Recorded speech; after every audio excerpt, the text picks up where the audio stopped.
everybody. Today we'll be discussing 4 questions that you should ask when you interview or when you're looking for new cleaners. 4 questions you should ask in your interview process to qualify them further if they're the right fit for your business. Will they be the right employee? Will they work hard? Will they stay with my company? Will they be loyal? So we'll be discussing the 4 sort of questions to really get a feel of who they are and if they will be a good employee. Why do you need to know this? Well, it's very important to actually get to a point where you know what questions to ask to be able to employ better quality staff so they stay longer. They are loyal, they work really hard, and they help you build your business. If you don't, you will end up employing people that won't stay long. They won't be loyal to you. They won't work hard. They really slow down when they're supposed to do, say, for instance, they're cleaning in a certain amount of time, and you'll start having a lot more problems with your staff. So it's important that you actually ask the right questions to sieve out the people that isn't a good fit for your company, and that will make your business grow faster, be loyal, and be great employees. As way of introduction, I'm Ilse Whiteman. I have run a successful cleaning company for 12 years, and I'm now the creator of the Cleaning Coach Training Academy, where I help cleaning businesses owners help with issues that I faced when I first started running my business, just to make it a bit easier and to make it a bit fun if we can. So basically, the first question, I think the most important question I always used to ask, or what you could ask people before you even employ them, is what motivates you? So, for instance, what you're more after is the kind of answers they will be giving you. So if, for instance, they answer, oh, dearie me, what motivates me? Right. First of all, they need to think about it.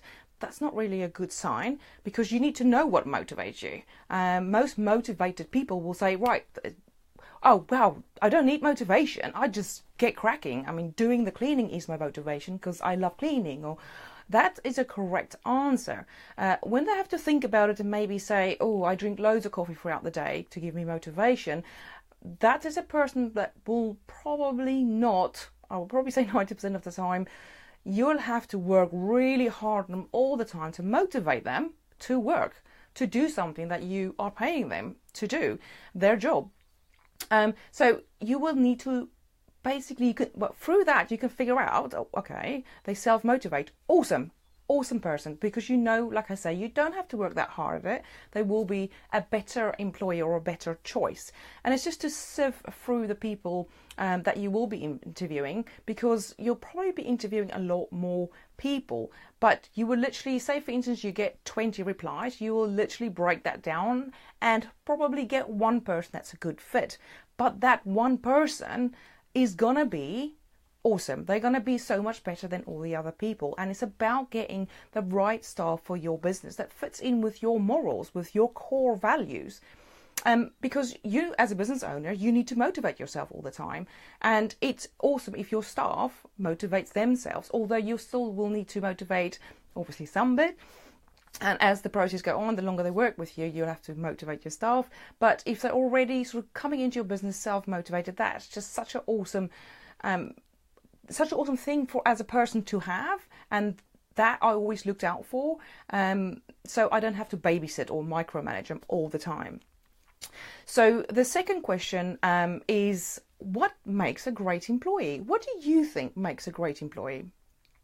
And depending on the answer, obviously, it's always what they answer to these questions that basically you can then make your mind up. And if they say, well, a hardworking person that's loyal, it's about the fact that it's very flowing as well, their answers. If they go, oh, what makes a great employee? Yeah, that's kind of like a no-no.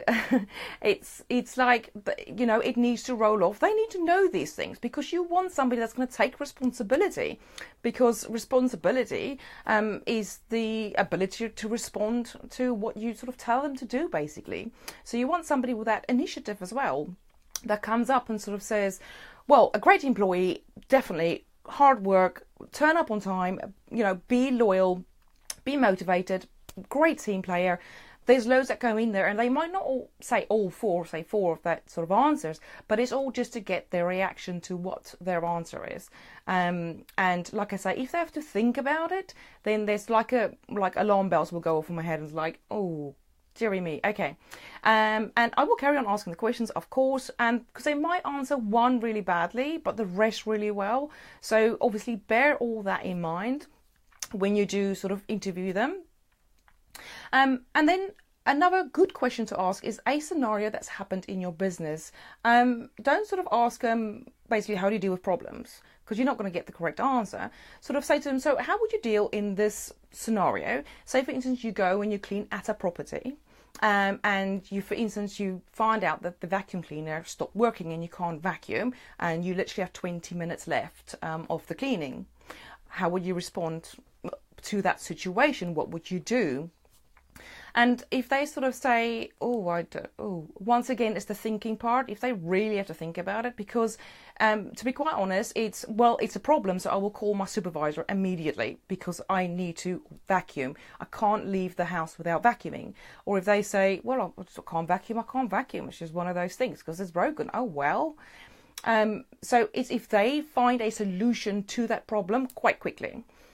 Because if they only have 20 minutes left, then clearly they haven't got a lot of time to actually sort it out. So the best thing would obviously be ring their immediate person above them, the supervisor, or you as a business owner, to help them sort it out.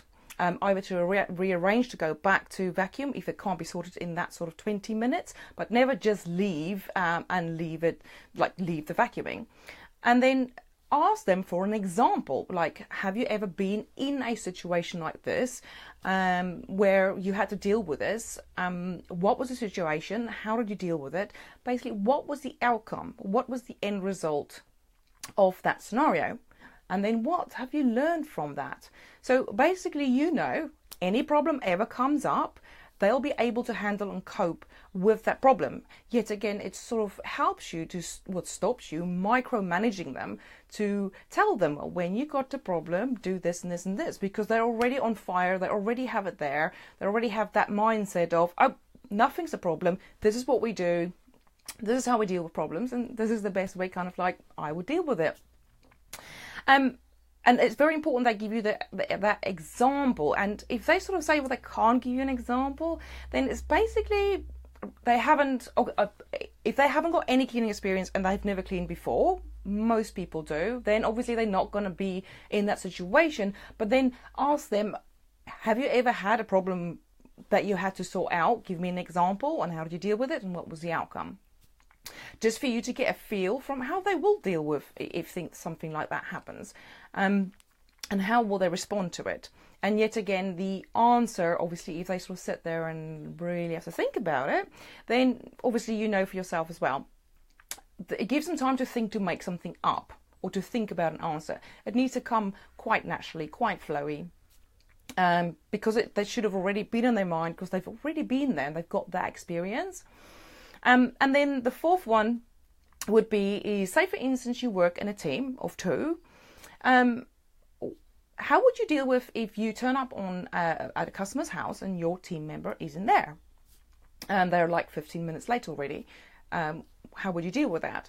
So basically, what you're looking for is them to say, well, I hope she's all right. I'll immediately call her to see. The minute she's late, 1 minute late, I'll call her to see what's happened, because I hope she's not ill or something has happened, or she might need me. If they sort of say, well, I'll ring my supervisor, and because obviously I'm going to panic because I'm not going to get all the work done. That's not necessarily the right answer straight away, in a certain sense, because you want them to be a team player and actually care about their team. And if they're a bit selfish, they'll just like, oh, I'll just go in and start cleaning. So it's all about that, getting that team spirit out. If you ask them, oh, have you got team spirit? Then obviously they'll say yes, because everybody will say yes, but that's not the answer you want. So ask questions that the answer will tell you everything about them. Like, are you enthusiastic? Like, of course they're going to say yes. Are you a happy person? Of course they're going to say, everybody's going to say yes. But it's just that quick fire questions to get the answer to know if they are going to be a better fit. Make up a profile, right? I want my cleaners to be this and this and this and this, and do this and this and this, and act in this way. And then you work backwards to where you get. So, okay, so these are the questions I'm going to ask to find out about enthusiastic, or do they have initiative? Will I have to literally have to show them every single thing and tell them every single thing, or will they use your initiative? So it's all about asking that questions to get the correct answer and then judge from the answer. And also how engaging they are with you. Are they like looking around and do everything else, or are they straight in there? How do they turn up? You know, do they come sort of really looking scruffy? Are they on time? That's very important. Very important. If somebody is 5 minutes late for an appointment, I don't even give them, I will just not give them an interview, because if they're 5 minutes late for me, they're always going to be late for my customers. And that's not what, as a business, I believed in. My core values were always early. Hope you enjoyed that 4 interview questions. If you have got any other questions, please remember to leave them down below. And if you're a cleaning business owner and you want to hang out with me and other cleaning business owners like yourself, please remember to join my group. The link is above this live video. As you join, I will accept your joining request as soon as I can. And inside there are loads of free resources. Sorry, can't even speak today. Resources, checklist, pricing grids, different pricing grids, and loads of free videos for helping you get your business to that next level. So you can choose when you want to work and when you want to go on holiday. So that's it for this live. But like I say, guys, if you have any questions, drop them down below. I would love to see you, however, inside the group. I'll see you later.